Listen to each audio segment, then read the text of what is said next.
Hey guys, I wanted to go over the SpiderFx filter wire for embolic protection. Show you the one I have here is a 4mm.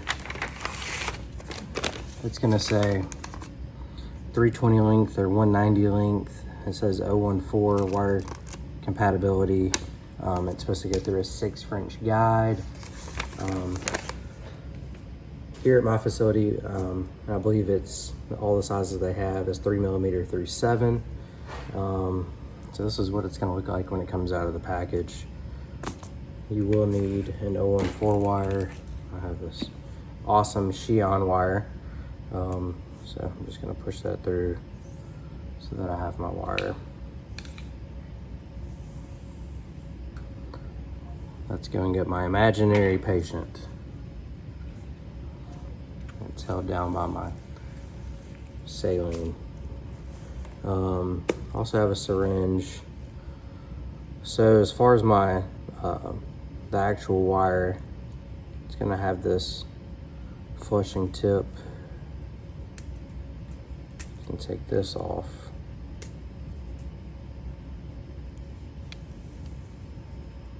On the inside, there's your actual basket. So when it says 4mm size, this basket crushes. There's like a little nitinol wire that loops through this edge, okay? And that's what cinches it and holds it tight. You can actually see I'm sort of squeezing it. This is good between a 3.1 to a 4mm vessel. And then I have this green tubing that you have a little bit of wire and then this green tubing. Then you'll see it turns clear and then green again before it goes white. And when it goes white, there's actually the wire and the tubing. I don't know if you can see that, but right here is where that goes in, okay? Right here, my index finger. So what I'm gonna do is I'll leave most of that in there for a second. I just wanna have control of this wire right there. I'm gonna put this under there. I wanna squeeze it and get all the air bubbles that might be in that basket out, okay? And I'll hold it under there while I slide this green part in the white. I'm gonna slide that forward. So you can see my basket is coming closer to my green, and while it's under the saline, I'm gonna push that and it will go completely inside of the green. And when it does, you can see it, a little dark section right here. Watch it, it goes through the green. That's me pulling the wire back here. So right here where the green meets the white, you will notice one little bitty hole. Okay, that's what makes this whole system a monorail delivery, okay? So I'll get that back to that hole and then give it a little tug to get it past it. You'll notice that my basket is now in that clear section. I call that the garage. I got my basket all the way back in the garage. So what you've done is you have flushed your basket and then you have pulled it back past, so you have a monorail section, okay? This whole green section will ride in on this 014 wire that I have. It helps you get it in whatever SVG or lower extremity or carotid that you might be doing, okay? So once that's in there, I drug that basket through. This is all air at this point. You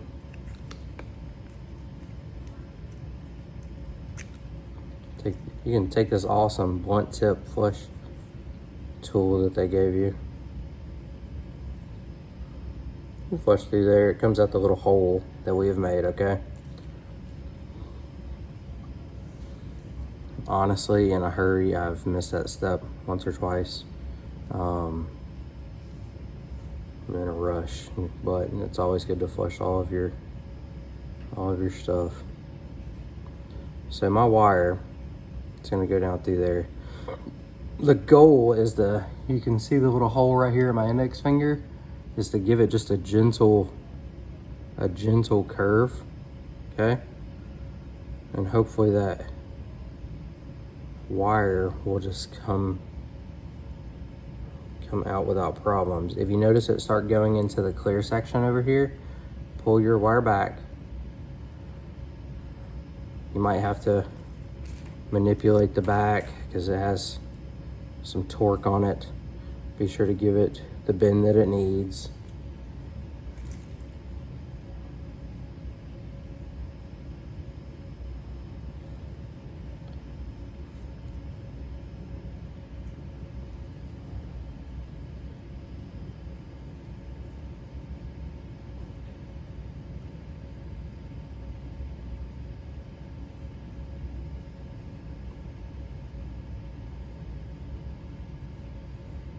So I have a little bend on it. You can see it wrapped around my finger right there. I just keep fishing that wire through until it comes out the hole.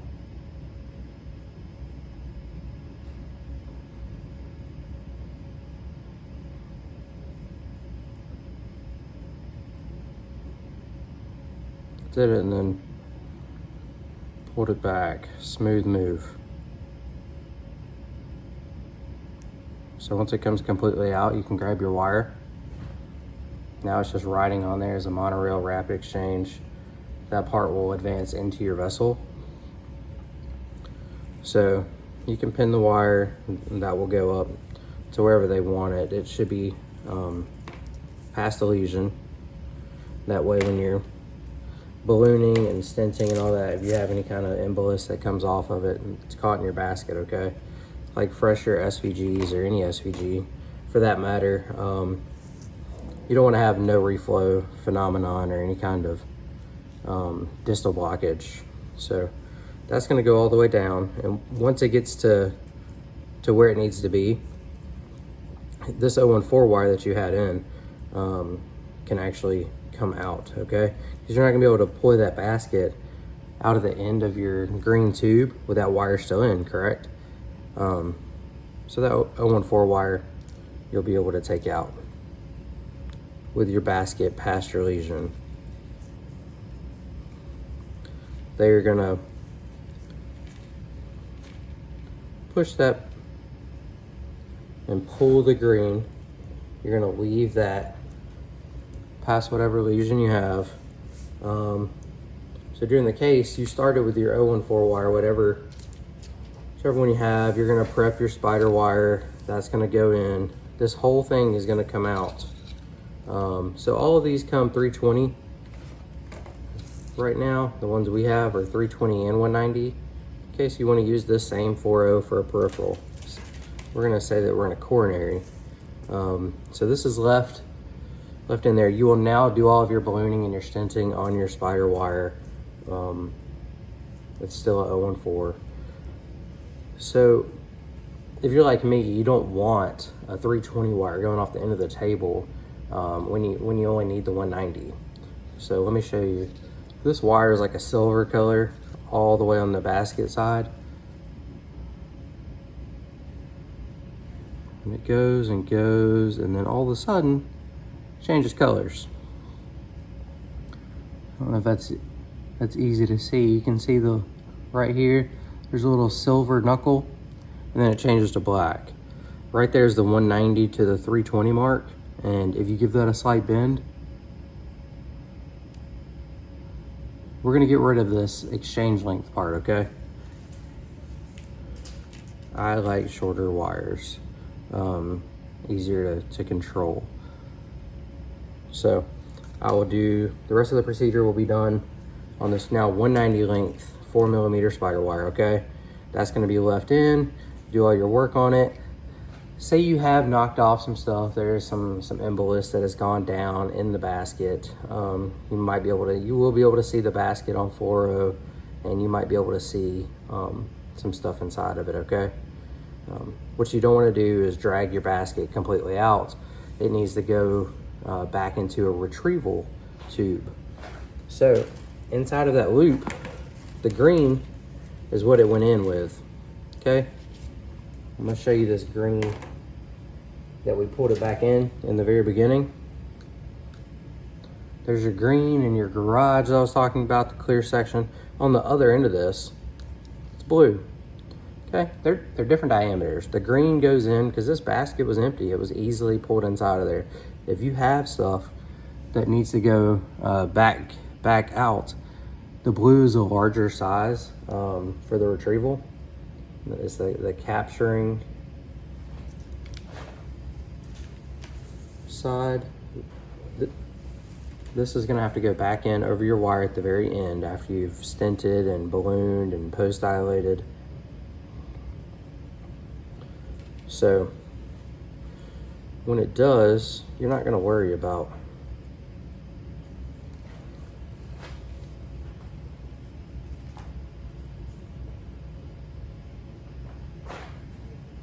the rapid exchange side and the little hole in this one.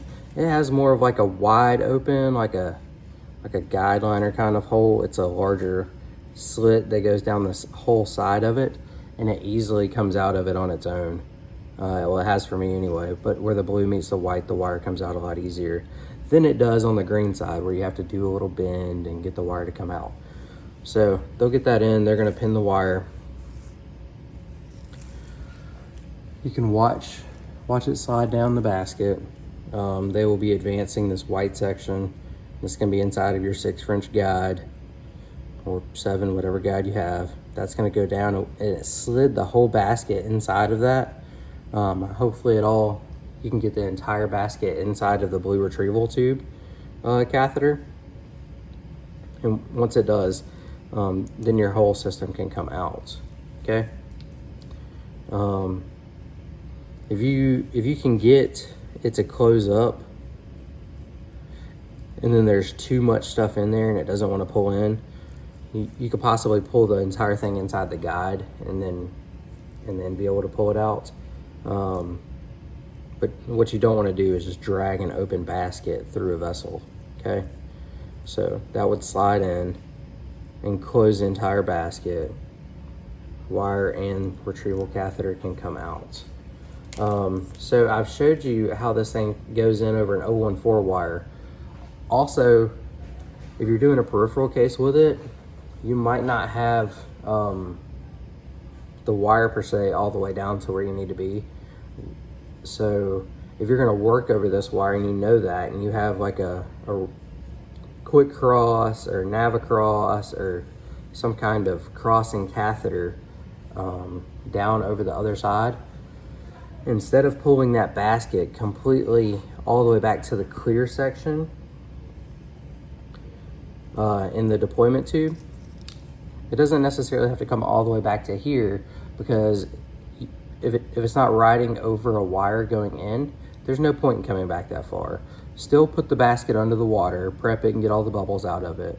You're gonna pull your wire and get your basket back in, at least into the green, to where it's completely covered. This might just ride in through your quick cross until it comes out.